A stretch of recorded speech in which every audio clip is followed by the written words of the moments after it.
bombardement sur Kiev. C'est la première fois depuis la mi-avril. Et à l'instant, donc, un ministre ukrainien dénonce un acte barbare. Il faut préciser que ce sont des bombardements qui interviennent alors que le secrétaire général de l'ONU est à Kiev après avoir été hier à Moscou face à Vladimir Poutine. Il a été avec Volodymyr Zelensky ce soir et le bombardement s'est déclenché, ce qui est quand même un événement majeur. Nous retrouvons tout de suite Solène Rioux sur place. Elle est dans le quartier qui a été touché il y a quelques instants. Bonsoir Solène Rioux. Oui, Bonsoir, quartier de Chevkiski où nous sommes actuellement. Ce sont deux frappes qui ont été entendues il y a un petit peu plus d'une heure maintenant, 8h30 ici, heure locale, 19h30 pour vous. Ça a été confirmé par le maire de la ville, Vitali Klitschko. Alors, nous étions à l'instant un petit peu plus loin, là où les frappes sont intervenues.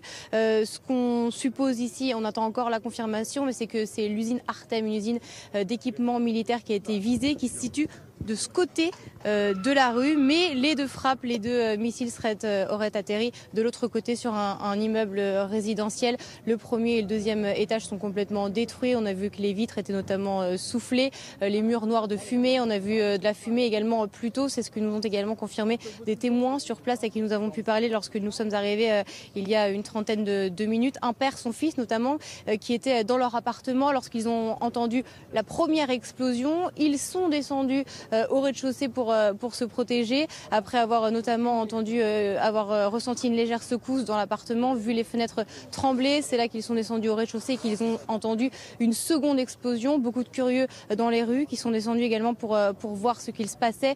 Également une forte mobilisation, présence policière, des militaires aussi, tous les services d'urgence qui sont mobilisés, ambulances, pompiers, puisqu'un feu s'est déclenché, je vous l'ai dit, avec de la fumée un petit peu plus tôt.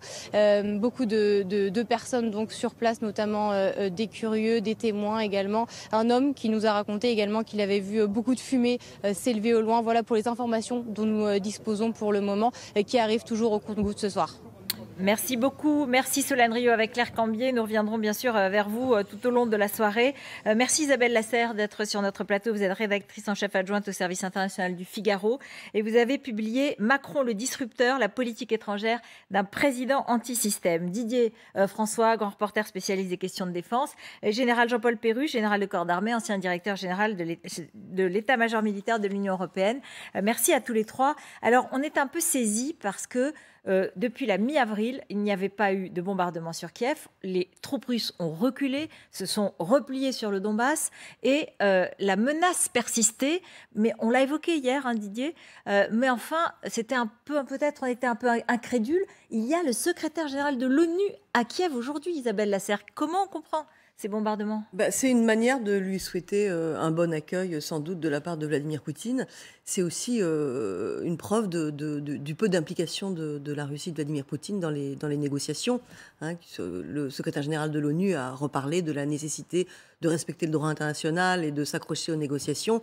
Voilà comment Poutine y répond. Donc c'est une claque et c'est aussi, à mon avis, une réponse à l'engagement nouveau des États-Unis qui ont débloqué une enveloppe de 20 milliards supplémentaires pour fournir des armes et qui ont fait quand même vraiment basculer cette guerre. C'est-à-dire qu'aujourd'hui, on a la possibilité d'une espèce de bascule. La guerre peut prendre un jour différent. Avec une victoire possible de l'Ukraine, en fait, tellement équipée et tellement aidée. Un engagement déterminé de la part des États-Unis, qui avait dit depuis trois présidences, hein, Barack Obama et Donald Trump avaient promis qu'ils se retiraient d'Europe et du Moyen-Orient pour se pivoter vers l'Asie. Là, ils ont mis leur pivot vers l'Asie. Ils n'ont pas annulé, mais ils l'ont mis un petit peu entre parenthèses.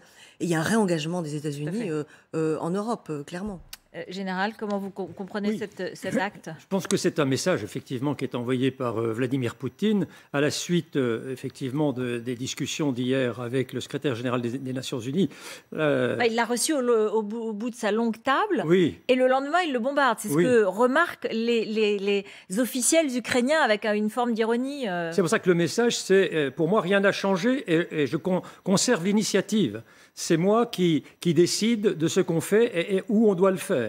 Je crois que c'est un message clair et ça fait écho naturellement aussi à la déclaration du président Biden pour dire, bon, malgré tout ce que vous dites, le maître des horloges ici, c'est moi.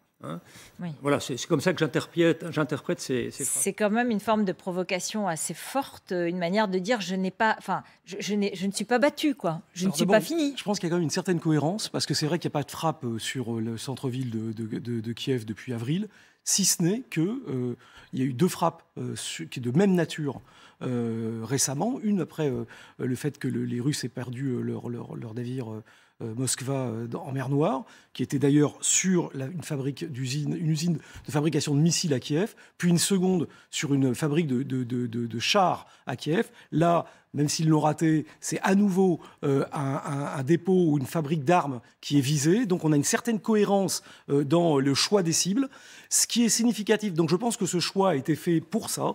Et par ailleurs, ils auraient effectivement pu attendre 48 heures ou 24 heures avant de taper cet endroit-là. Ils ne l'ont pas fait. Et donc, c'est de ce point de vue-là qu'on peut penser qu'il y a 2 solutions. Soit les militaires font n'importe quoi, ils font ce qu'ils veulent. Ça me paraît peu probable.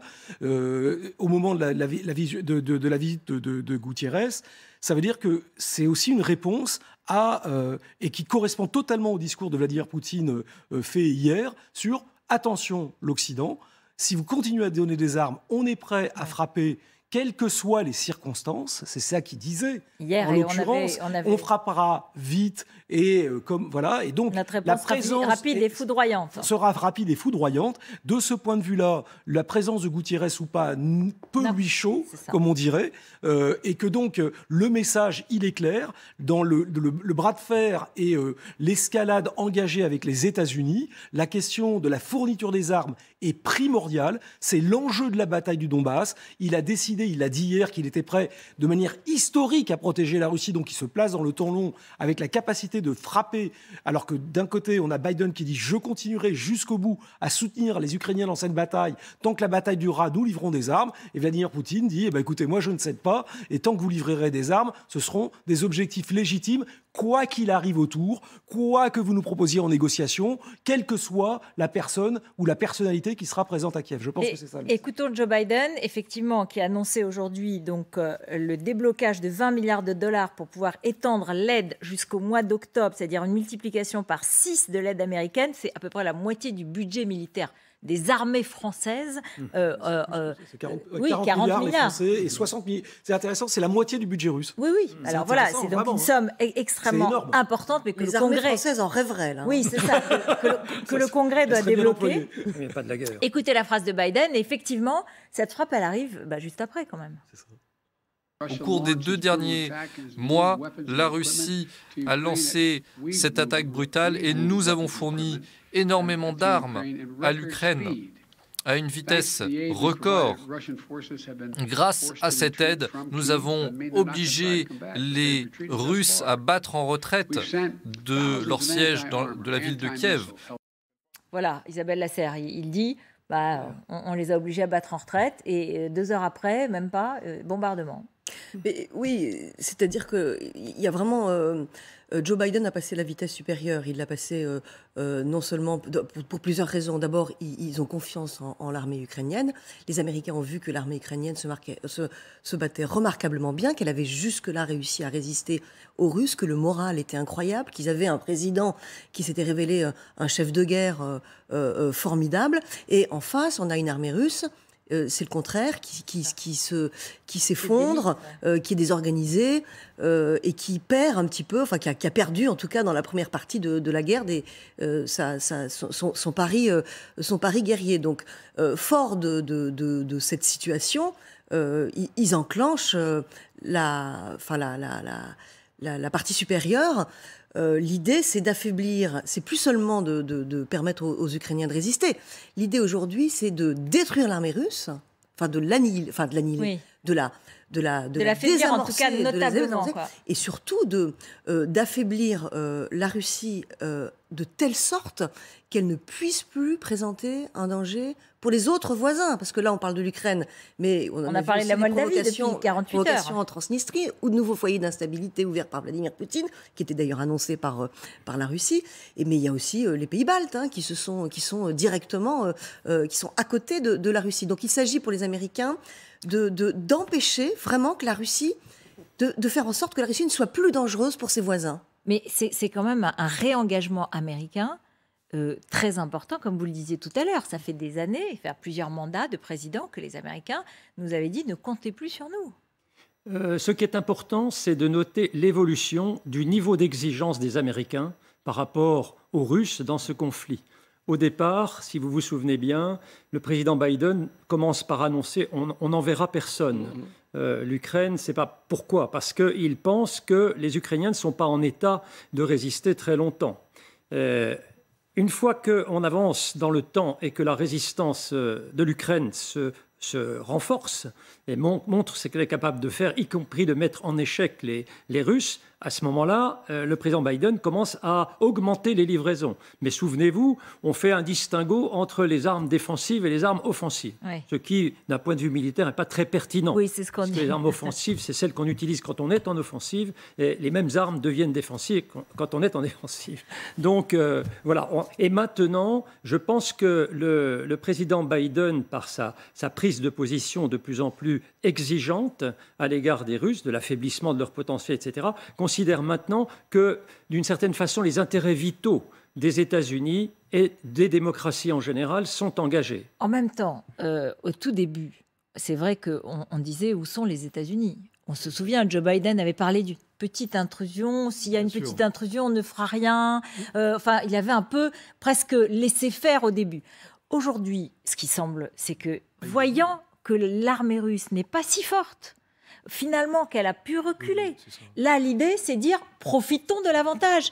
Et nous sommes dans une situation où l'opinion publique américaine a aussi une forme d'anti-soviétisme transformée en anti-poutinisme, etc., qui lui permet à Joe Biden, je dirais, presque de se refaire une santé sur cette bataille. Mais là, je pense que Ruth, vous avez totalement raison. Il faut quand même rappeler ces choses-là. Parce que, grosso modo, aujourd'hui, on a un narratif américain ultra victorieux et bien construit, qui fait d'ailleurs un peu oublier le fait que la participation, c'est celle de beaucoup de gens. Alors, c'est sûr qu'ils ont des moyens considérables que n'ont pas les Européens en termes de militaires, en termes de stock, etc.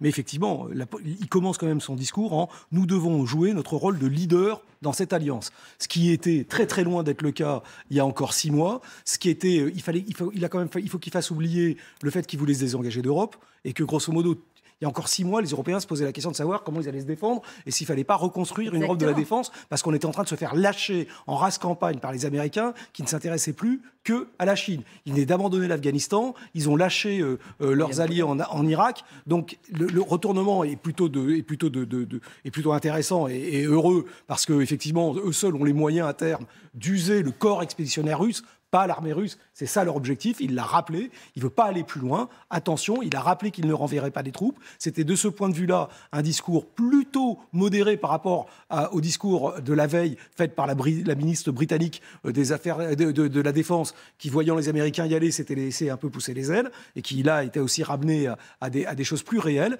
Donc, attention, ce narratif n'est pas exempt d'arrière-pensée politique, surtout après, en proposant de racheter des armements, du gaz, etc. Mais oui, voilà, c'était... Mais ce qui est intéressant quand même, c'est que on sait très bien que les Russes ont aussi des alliés, ou en tout cas des pays qui ne condamnent pas clairement l'invasion de l'Ukraine. Et on l'a beaucoup dit, ne pensons pas seulement en tant que bloc occidental, ils ont aussi l'Afrique, l'Inde, d'autres pays. Mais quand ils voient que Poutine bombarde en pleine visite de l'ONU, donc la représentation suprême du multilatéralisme, la représentante des autres pays, peut-être que là, ça peut choquer quand même. Écoutez, on verra, mais depuis le début de la guerre, le nombre de pays qui s'abstiennent, c'est-à-dire qui soutiennent indirectement Poutine, a plutôt eu tendance à augmenter qu'à diminuer. Et les massacres découverts à Boutcha et dans la banlieue de Kiev n'ont absolument rien changé. Soit ces pays sont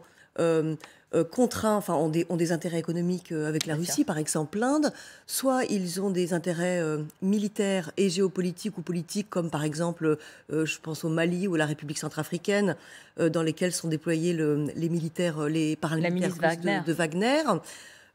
Soit ils sont dans une empathie totale vis-à-vis du projet de Vladimir Poutine d'opposer un contre-modèle au modèle démocratique occidental. Alors là, c'est Cuba, le Venezuela, etc. Donc, ça ne changera rien. Je pense pas que ça change quelque chose. On se retrouve dans un instant. On va regarder ensemble ce que vient de nous envoyer Solène Rioux depuis le quartier qui a été touché, des réactions d'habitants. Et Pascal Bruckner vient de nous rejoindre sur ce plateau et nous nous retrouvons à 21h. Parfait. Nous avons vu 2 missiles qui volaient au-dessus de nos têtes et nous avons entendu des explosions. C'est tout ce que nous avons entendu et vu.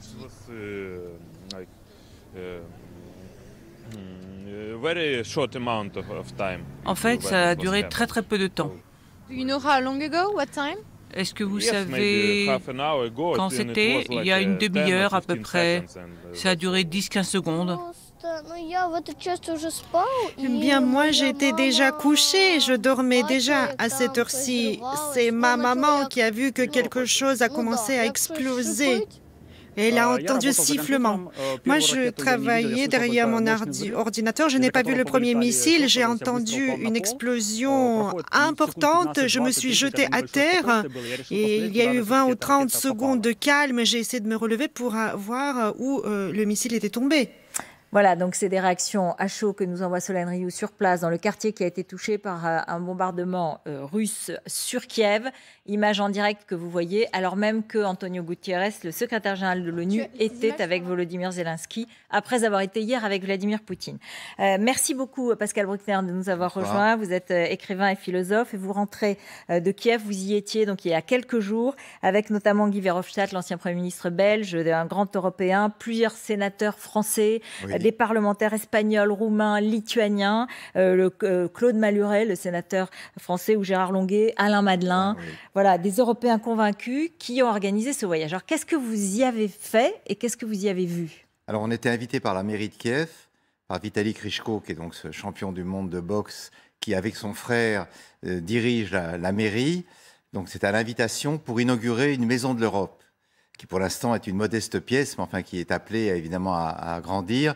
Et ce que veulent les Ukrainiens, ils veulent de l'aide militaire, financière, matérielle, ils veulent du soutien moral. Et donc c'est pour ça, je pense qu'il était important qu'une délégation de députés européens et de citoyens aille là-bas. Et ce qui m'a frappé dans toutes les réactions que j'ai vues, c'est d'abord la très grande sérénité des gens. Il n'y a pas d'affolement, il n'y a pas de panique. La ville est vide, hein. Il faut dire ce qui est, la ville est vide. Alors vous avez vu donc ce soir, bombardement. Bombardement, oui. Il y a une heure. Hein. On a eu une alerte à la bombe, on est allé dans un abri. Mais les gens sont très décontractés parce qu'il y a évidemment l'habitude de la guerre qui est installée depuis 3 mois. Mais le sang-froid est total et la détermination à ne jamais retourner sous la coupe du monde russe est intacte. C'est-à-dire que ce qui m'a frappé en Ukraine, c'est qu'il y a 2 processus qui sont en marche. La décommunisation, et on est encore dans le monde soviétique, hein, on a l'impression de retourner 20 ou 30 ans en arrière, il y a toutes les habitudes. C'est ce que vous racontez, parce que vous dites quand vous passez de la Pologne à l'Ukraine, la Pologne très européenne aujourd'hui, riche, avec des autoroutes magnifiques, et vous arrivez en Ukraine, c'est des petites routes défoncées, les ordures ne sont pas ramassées, c'est le couvre-feu la nuit, donc effectivement on roule doucement.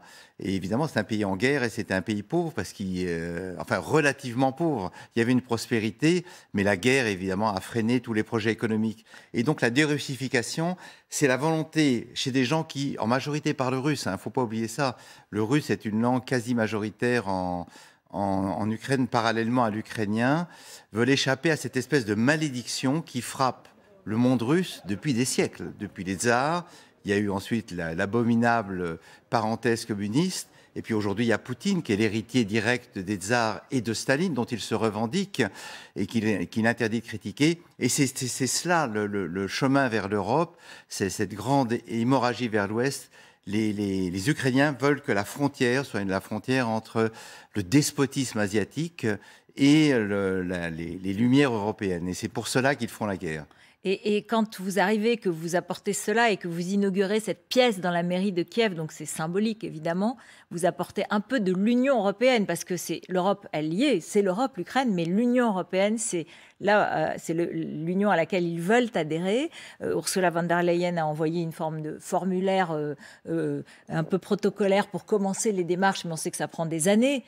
Mais votre démarche, cette démarche-là, c'est pour dire, il y en a qui en Europe soutiennent votre arrivée dans l'Union européenne. Oui, il n'y a pas que des europhobes en Europe. Il y a aussi des gens qui aiment l'Europe. Et je pense qu'effectivement, avec tous ses défauts, l'Europe reste un projet magnifique et beaucoup plus désirable de l'extérieur que de l'intérieur. Mais d'abord, les drapeaux européens sont partout. Et ce que veulent les Ukrainiens, c'est le statut de candidat. Alors vous avez raison, l'entrée dans l'Europe prendra des années, ça prend 10 ou 20 ans parce que c'est des protocoles très exigeants et qui sont par ailleurs remarquables. Quand on voit les anciens pays de l'Est qu'on a connus au temps du RSS qu'on les voit aujourd'hui, mais c'est là qu'on remarque que l'Europe est un progrès extraordinaire du droit, de la prospérité, de la démocratie. Avec tous ses défauts, elle représente quand même ce pas en avant magnifique. Et donc les Ukrainiens veulent aussi participer à cette aventure européenne et échapper, encore une fois, à ce qu'ils appellent la barbarie russe. Qu'est-ce que vous ont raconté les deux frères Klitschko? Ça vous a frappé? Ils vous ont impressionné? Ils vous ont fait beaucoup de récits? Ils aiment raconter des histoires? Voilà, alors les Klitschko, c'est Rémus et Romulus. C'est ces deux aigles royaux qui règnent sur Kiev. Et il raconte beaucoup d'histoires assez singulières, notamment Klitschko s'est étendu sur le pillage des soldats russes, et les soldats russes donc, ont volé des gilets pare-balles, mais pour faire d'une pierre deux coups, ils ont enlevé la plaque de métal qu'ils ont remplacée par des iMac volés chez des particuliers. Et ce qu'ils ne savaient pas, les pauvres, c'est que les iMac n'arrêtent pas les balles, mais au contraire sont comme du beurre. Et donc, ils sont morts avec leur butin sur le ventre et sur le dos. Ou alors, il a beaucoup parlé des espions russes qui essayent d'infiltrer les services de la mairie, mais dont les passes, qui sont absolument parfaitement reproduits, sont tellement neufs qu'il leur manque la patine. Et donc, il faut savoir que les services secrets ukrainiens formés à l'école du KGB et du FSB aujourd'hui sont aussi très performants et que les Ukrainiens ont une école de hackers et de cyberguerre qui vaut largement aujourd'hui celle des Russes. Il y a toute une jeune génération, ce qu'on appelle la classe créative, qui est engagée dans une cyberguerre avec la Russie.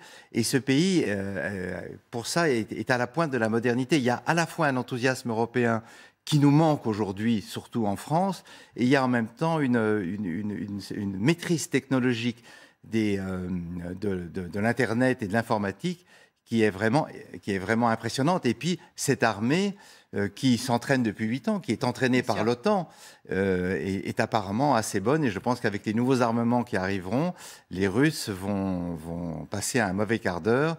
En même temps, on voit bien les Américains qui commencent à dire que c'est leur guerre aujourd'hui. Joe Biden dit maintenant, grâce à nous, on a fait reculer la Russie. Et on se demande un peu quelle place va prendre l'Union européenne dans ce qui commence à ressembler à un affrontement Amérique-Russie. Oui, alors si vous voulez, il y a une chose très simple, c'est que l'Amérique est une puissance militaire. L'Europe n'est pas une puissance militaire, c'est une puissance économique. À part la France, qui est la seule à avoir une armée, l'Allemagne, l'Espagne, l'Italie, les Pays-Bas n'ont pas d'armée. Ils ont quelques soldats qui défilent au pas, mais ils seraient incapables de résister à une invasion. Donc, on se retrouve dans le cas de figure de 1944. Ce qui vient sauver l'Europe, c'est l'oncle Sam. Alors même que depuis Obama et depuis Trump, les États-Unis voulaient se retirer de l'Europe. Ils en avaient assez d'assister des peuples riches, mais incapables de se défendre eux-mêmes. Ils voulaient donc tout décentraliser vers l'Asie. Et je crois que Biden, après avoir longtemps hésité au début du conflit, et puis après la désastreuse évacuation de Kaboul, a compris que la Russie était peut-être un moyen de dire à Pékin, attention, vos alliés ne sont pas fiables, ils apportent la guerre, ils apportent le désordre économique, ils vont perturber les routes de la soie. Faites attention, c'est le même message qui est adressé à l'Inde en disant la Russie vous envoie des armes, mais vous avez besoin de nous dans la compétition indo-pacifique. Donc soyez prudents. C'est évidemment une géostratégie à plusieurs échelles. Mais on retombe devant quelque chose que nous sommes nombreux à dénoncer depuis longtemps. L'Europe n'est pas capable de se défendre elle-même. Nous, Français, oui, Mais les Européens, non. Et voilà, il faudra 20 ans pour construire la défense européenne. Alors les Allemands progressent là-dessus. Alors dans une interview que vous avez donnée au Point, vous avez dit aussi, quand on rentre de Kiev et qu'on rentre en France, on a honte. Alors pourquoi ? On a honte de voir tous ces gens qui vocifèrent contre l'Europe, qui veulent anéantir Bruxelles, qui veulent émanciper la France, non pas d'une éventuelle invasion étrangère, mais des technocrates de Bruxelles. Alors, l'Europe a tous les défauts du monde, mais au moins elle existe, elle a accompli, je disais tout à l'heure, des progrès phénoménaux. Et cette haine de l'Europe, qui en général se redouble d'ailleurs d'une sympathie évidente pour les tyrans. Vous savez, il y a une chose qui me fascine dans le camp souverainiste. Qu'est-ce que c'est qu'un souverainiste en France depuis 1940 ? C'est quelqu'un qui aime tellement son pays qu'il est prêt à le vendre à une puissance étrangère. En 1940, c'était l'Action française et les Croix de Feu qui ont pactisé avec les nazis. Et aujourd'hui, chez Marine Le Pen, chez Zemmour, bon, c'est des anciens poutinistes à peine repentis. Ils attendent que tout ça se calme pour de nouveau proclamer leur adoration du tyran. C'est quand même étonnant. Et moi, je pense que l'Europe et la France peuvent faire bon ménage sans altérer la souveraineté française. Et il y a une manière aussi à gauche. Jean-Luc Mélenchon, son discours aussi vous a frappé ? Jean-Luc Mélenchon. Alors Jean-Luc Mélenchon, il faut lui reconnaître une grande qualité. Il aime tous les tyrans sans couleur politique. Il aime Castro, il aime Xi Jinping, il aime Poutine, il aime Maduro, il aime Chavez. Du moment qu'il y a de la force, il est heureux. Donc, évidemment, son cas de figure fait qu'il est naturellement enclin à applaudir Poutine et à voir en lui un allié éventuel, pourvu que ce soit contre l'Europe et contre l'OTAN, car Mélenchon a un trait caractéristique de l'extrême gauche et de l'extrême droite, et dans son cas, les deux se mélangent, c'est la haine des États-Unis, et aussi, parallèlement, il faut le dire, la haine d'Israël. Juste un mot pour finir. Les Ukrainiens vous ont paru très proches, c'est ce que beaucoup disent. Ils nous ressemblent totalement, ils vivent comme nous. Oui, ils vivent comme nous, sauf qu'ils sont plus grands. Ah non, mais ça, c'est très important. Et les femmes plus belles, peut-être. C'est des géants, je sais pas. J'ai vu peu de femmes. Hein. Ouais. Beaucoup de femmes sont parties. Là, il reste surtout les combattants. Il y a les babouchkas, vous savez, ces femmes qui organisent les transports, la nourriture dans le monde soviétique. Mais oui, ils sont comme nous. Quand je dis ils sont comme nous, c'est-à-dire ils vivent comme nous, ils ont les mêmes aspirations, ils ont le même fonctionnement, ils cherchent à s'informer, ils cherchent à vivre démocratiquement, ils cherchent bien sûr, il y a eu de la corruption, on a dénoncé un certain nombre de corruptions, Zelensky n'était plus populaire quand la guerre s'est déclarée, ce n'est pas un régime parfait, loin de là, il y a même de la propagande et de la manipulation dans cette guerre de la part des Ukrainiens, il faut être très clair, ça ne sont pas des saints, mais leur aspiration, c'est ce que vous disiez tout à l'heure, leur aspiration est de vivre comme nous. Ils veulent s'en sortir.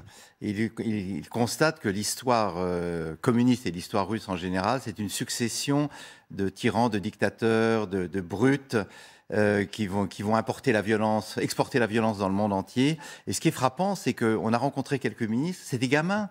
Ils ont 25, 30 ans, ils sont en jean, ils discutent, ils se tiennent au courant. Ils sont très au courant de ce qui se passe en France et ils attendent avec impatience la visite du président Macron. Ah oui, et qu'est-ce qu'ils attendent du président Macron ? Parce que vous savez qu'il ne veut y aller que s'il apporte quelque chose. Parce que là, Antonio Guterres était à Moscou hier, il n'apporte pas de cessez-le-feu, il n'apporte rien et en plus Poutine bombarde alors qu'il y est. Donc, Antonio Guterres, j'ai eu de la peine pour lui. Parce que c'est un homme de paix qui évidemment se fait tirer dessus par l'artillerie russe. Non, ce qu'ils attendent de Macron, c'est des gestes concrets. Ils ont dit la même chose sur Biden et Zelensky l'a dit de façon, je trouve, un peu cavalière. Il faut venir avec quelque chose dans les mains, donc c'est de l'argent, puisque Macron est encore à la tête de l'Europe pour quelques mois, de l'argent, des armes. On a livré les canons César, des Milan. On dit que les troupes françaises sont à la frontière russe, les troupes des services d'opérations spéciales, comme les SAS britanniques. Donc, ils attendent un geste. Et puis, symboliquement, ce sera très important. Boris Johnson n'est plus en Europe. Il a un certain poids, mais il n'est plus en Europe. Donc, Macron, ça voudrait dire, ça y est, nous nous engageons auprès de vous. Ce que veulent les Ukrainiens, c'est nous impliquer au maximum pour qu'ensuite, nous ne puissions plus reculer. Je les comprends de leur point de vue. Oui, mais est-ce qu'on y a intérêt ? C'est-à-dire que, vous savez, ceux qui viennent modérer cette voie-là disent, mais la Russie, elle sera toujours là, au même endroit, Poutine ou pas Poutine. Donc, on doit vivre avec les Russes. Alors, on doit vivre avec les Russes, mais pas forcément avec ce Kremlin-là. Vous savez, il y avait une très belle phrase de César Miloš le prix Nobel de poésie polonais. Il disait « Aimez la culture russe et le peuple russe, méfiez-vous du Kremlin ». Donc on ne pourra évidemment jamais bouger la Russie, mais on peut changer la direction du Kremlin.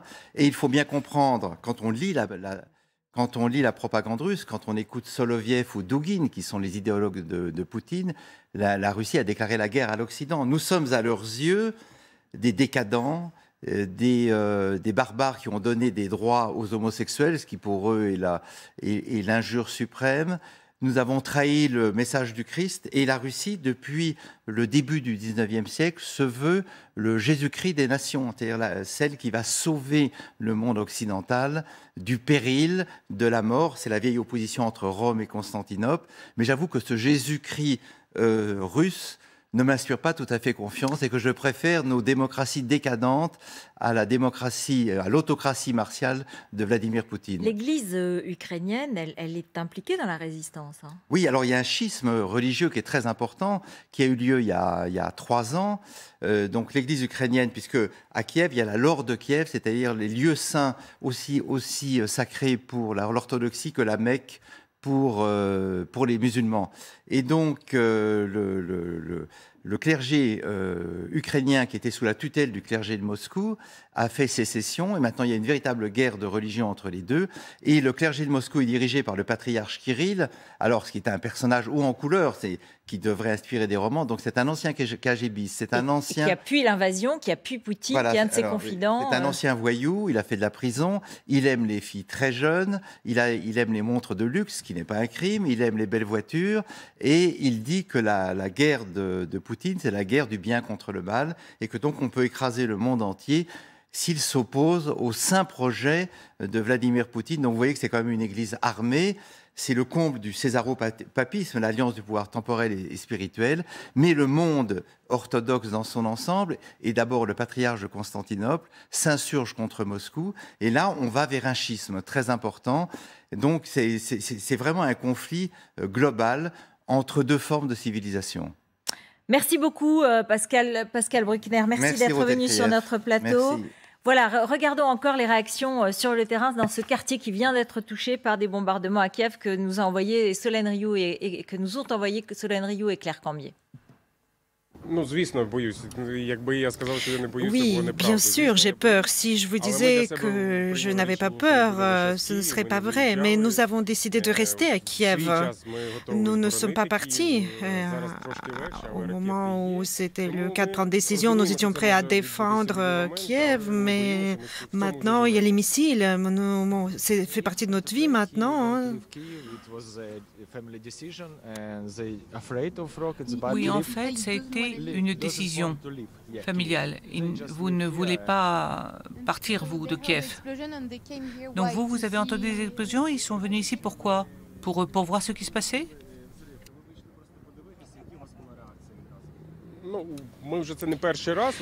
Ce n'est pas la première fois que ça se produit. Il y a eu déjà des tirs de missiles sur le quartier Artem. Et nous sommes tout de suite allés dans le couloir pour rester dans le couloir à l'abri en espérant qu'il n'y aura plus d'autres missiles. Et pour rassurer Daniel, notamment, nous sommes sortis dehors pour voir ce qui se passe. Et puis, nous espérons que c'est fini. Et on ne pensait pas que d'autres missiles allaient arriver. Et donc voilà, pour que l'enfant soit plus calme, pour qu'il se couche, on espère que tout ira bien.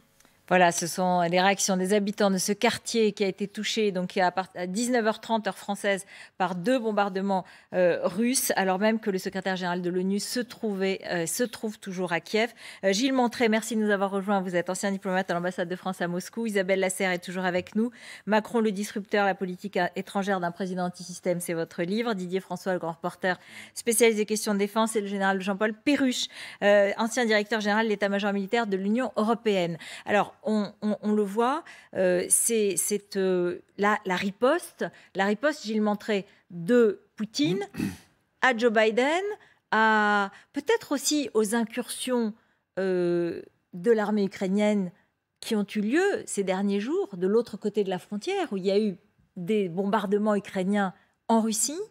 Et c'est une façon de dire, même si le secrétaire général de l'ONU est là, ça ne me fait ni chaud ni froid, alors même que je l'ai reçu hier et que je lui ai plutôt fait des honneurs. Alors, je ne sais pas si c'est une riposte, mais c'est clairement une provocation. Une provocation, surtout quand on a entendu la veille, effectivement, à Moscou, le ministre des Affaires étrangères russe, Lavrov, indiquer que les Russes étaient disponibles pour la négociation, qu'ils regrettaient même que cette négociation n'ait pas lieu, voilà, qu'ils étaient facteurs de paix. Le soir même, juste après, on a quand même eu Vladimir Poutine qui, en allant à Saint-Pétersbourg, a eu un discours extrêmement martial et extrêmement inquiétant, reparlant du risque de menace existentielle sur la Russie et de sa volonté de réagir de la façon la plus forte. Donc on voit bien que les Russes passent leur temps, comme depuis le début du conflit, à souffler le chaud et le froid, que malheureusement la visite de Guterres n'aura pas porté de fruits. Il a choisi d'aller d'abord à Moscou par rapport à Kiev. Il était obligé, puisque la Russie est membre du Conseil de sécurité. Il est lié par des problématiques institutionnelles. Il n'est pas complètement libre de ses mouvements, Antonio Guterres, il faut bien le comprendre. Alors, je précise que, c'est 2 missiles qui ont été envoyés, voilà, dont un a été intercepté et un a carrément fait totalement exploser un immeuble qui a été entièrement, qui s'est effondré. Il y a aujourd'hui à cette heure-ci 6 blessés et les secouristes cherchent encore des blessés dans les décombres. Alors, on disait peut-être riposte à Joe Biden, mais vous le disiez, discours depuis hier déjà assez dur de Vladimir Poutine. Allons tout de suite à Washington, retrouver Antoine de Pressigou, qui nous explique comment est-ce que c'est vécu à Washington. Est-ce qu'on a réagi déjà à ce bombardement et au fait que le secrétaire général de l'ONU est sur place alors que les missiles sont envoyés? Écoutez, on a beaucoup réagi à ces 33 milliards de dollars supplémentaires pour aider l'Ukraine. Et c'est notamment le détail de cette somme qui a fait réagir et qui est assez intéressant parce qu'une très grosse partie, environ 20 milliards, sera consacrée à l'aide militaire, c'est-à-dire envoyer des armes sur place, des munitions et entretenir les moyens militaires qui ont déjà été expédiés en Ukraine. Et en plus de cette aide armée, 8,5 milliards de dollars seront destinés à soutenir l'économie ukrainienne. Et enfin, 3 milliards permettront d'encourager l'assistance humanitaire et l'envoi de nourriture. Alors cette nouvelle aide, elle souligne à quel point les États-Unis s'attendent à ce que le conflit il s'éternise, il soit long. Et pour convaincre le Sénat et l'opinion publique américaine, Joe Biden a rappelé l'intérêt stratégique pour les États-Unis et pour le peuple américain lui-même, parce que les Ukrainiens, ce sont de très gros producteurs de céréales et les aider est donc un moyen indirect de lutter contre la hausse des prix alors que l'inflation est à un niveau historique ici aux États-Unis. Alors Joe Biden a annoncé en plus qu'il irait visiter la semaine prochaine une usine américaine qui fabrique des missiles anti-tanks. C'est plutôt surprenant pour un président démocrate. Mais là encore, c'est un moyen de compléter toute sa communication autour de ces 33 milliards de dollars. Il y a quand même une question qui se pose, comment financer cette aide colossale apportée à l'Ukraine? Eh bien, une infime partie pourrait bien venir de la saisie des biens des oligarques russes. Joe Biden a insisté sur la nécessité de continuer à traquer leurs avoirs et les sanctionner pour pouvoir faire des saisies qui pourraient bien permettre de dégager des recettes utiles pour renflouer les caisses de l'Ukraine. On a l'impression, Antoine de Pressigou, que l'Amérique revient dans le jeu en Europe et de façon très nette et très claire. Est-ce que l'opinion publique américaine est d'accord avec ce retour sur la scène européenne? Complètement. Les États-Unis, 33 milliards, c'est colossal. Alors évidemment, il faut convaincre l'opinion publique. Et c'est pour ça que Joe Biden a beaucoup parlé dans son discours de l'inflation. Pourquoi l'inflation? Parce qu'aux États-Unis, elle est énorme. Presque 8% en un an, c'est du jamais vu. C'est du jamais vu depuis les années 80. C'est beaucoup plus que chez nous, alors que déjà chez nous, ça nous choque. Donc c'est comme ça qu'il arrive à convaincre l'opinion publique américaine. C'est en disant que, regardez, nous Américains, si nous mettons l'argent sur la table, c'est parce que ça nous profitera aussi indirectement, ça profitera indirectement à l'économie américaine, parce que ça pourrait permettre de calmer un petit peu cette inflation. Merci beaucoup, merci d'avoir été en direct avec nous depuis Washington, Antoine de Pressigou. Voilà, aux États-Unis, on l'a entendu, Joe Biden, on va le réécouter, il s'engage clairement et on peut imaginer peut-être que donc ce bombardement ce soir, c'était le premier depuis la mi-avril. sur Kiev, en tout cas. Alors, c'était le premier, effectivement, depuis l'avril, si on prend les bombardements avec les canons à l'époque où les forces russes tentaient de faire pression sur Kiev.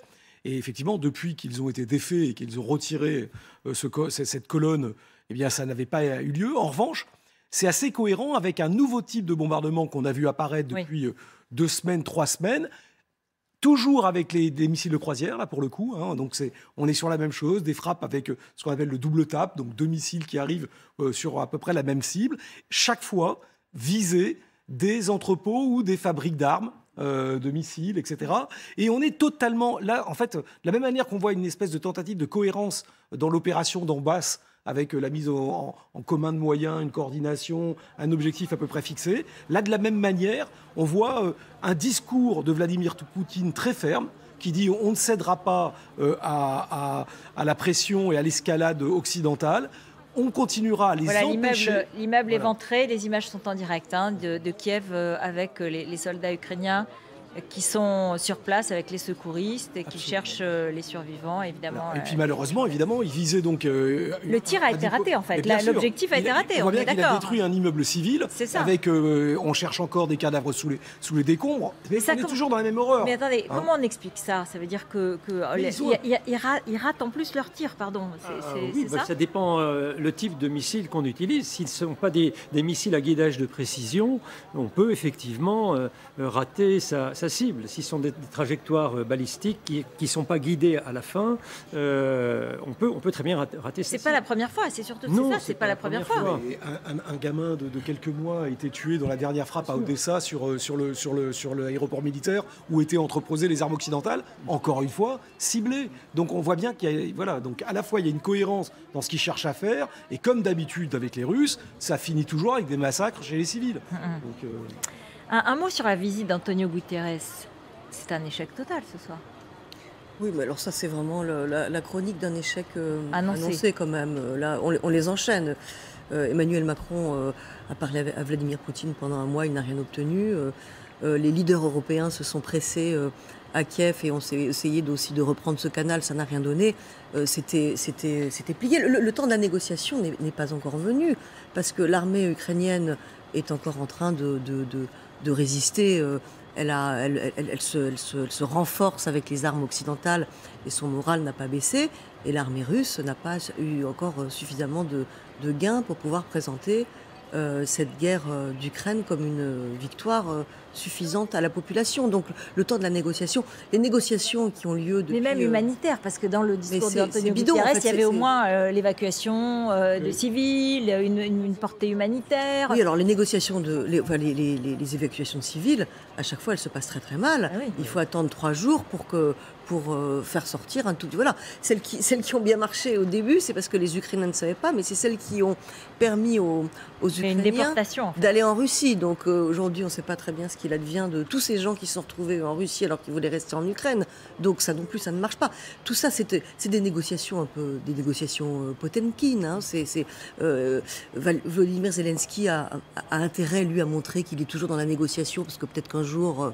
il n'est pas de son intérêt de dire qu'il ne veut pas négocier, et Poutine gagne du temps à chaque fois comme il le fait. Mais tout le monde se fait balader quand même, franchement. Gilles Montreuil.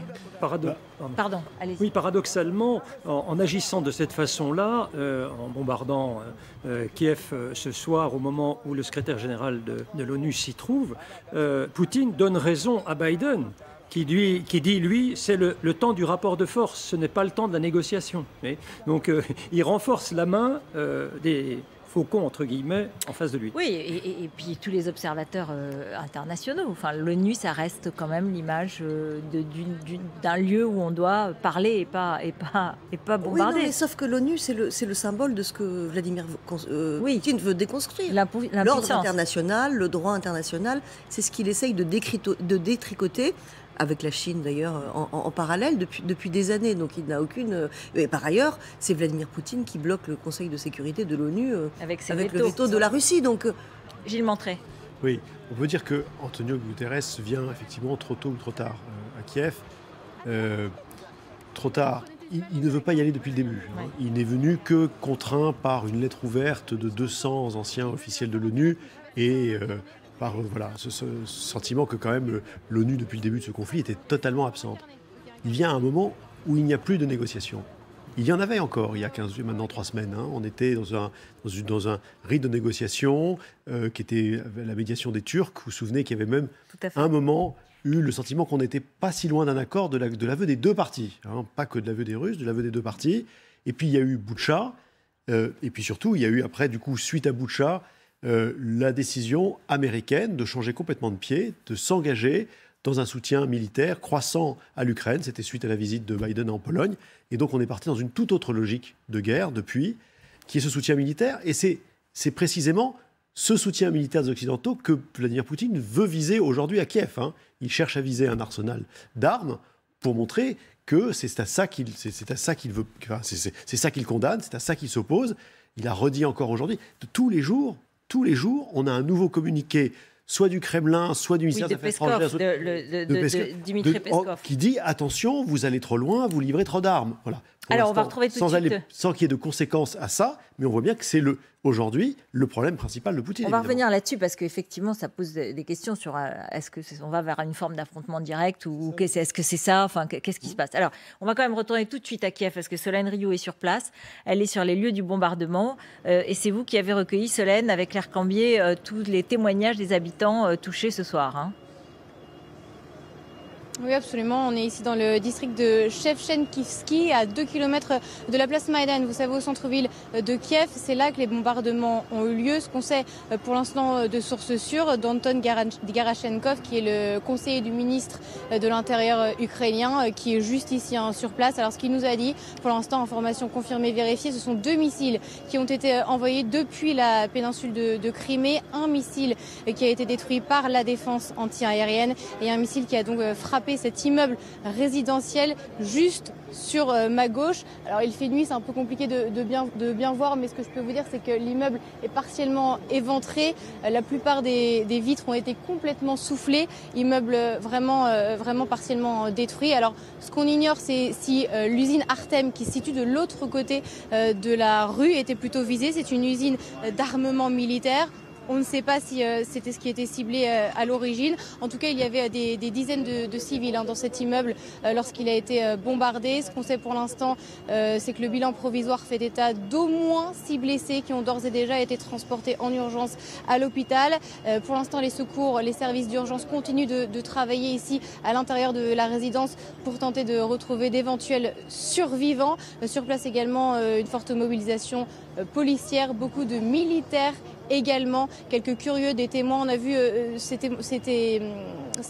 petit garçon avec son papa tout à l'heure notamment qui nous racontait qu'ils avaient vu de la fumée au loin, qu'ils avaient entendu ces 2 explosions très fortes. Et puis surtout on a rencontré, j'allais l'oublier, mais le témoignage le plus fort, cet habitant de cet immeuble qui était au 7e étage lorsqu'il a été bombardé, qui nous raconte qu'il a entendu la première explosion, il allait se cacher dans sa salle de bain, il a entendu la 2e explosion et puis c'est là qu'il est descendu très rapidement. Toutes les vitres ont été soufflées, tout a été détruit, les connexions, l'ordinateur a été complètement éteint à l'intérieur. Il est descendu dans la rue donc pour aller apporter son aide au service de secours toujours à pied d'œuvre à l'heure où nous nous parlons. Merci beaucoup. Merci Solène Rioux, Claire Cambier. On vous retrouve bien sûr tout au long de la soirée sur ce bombardement sur Kiev. Alors c'est ça la vie à Kiev, c'est-à-dire qu'à un moment la ville était encerclée, elle était en guerre, on avait un président qui se cachait.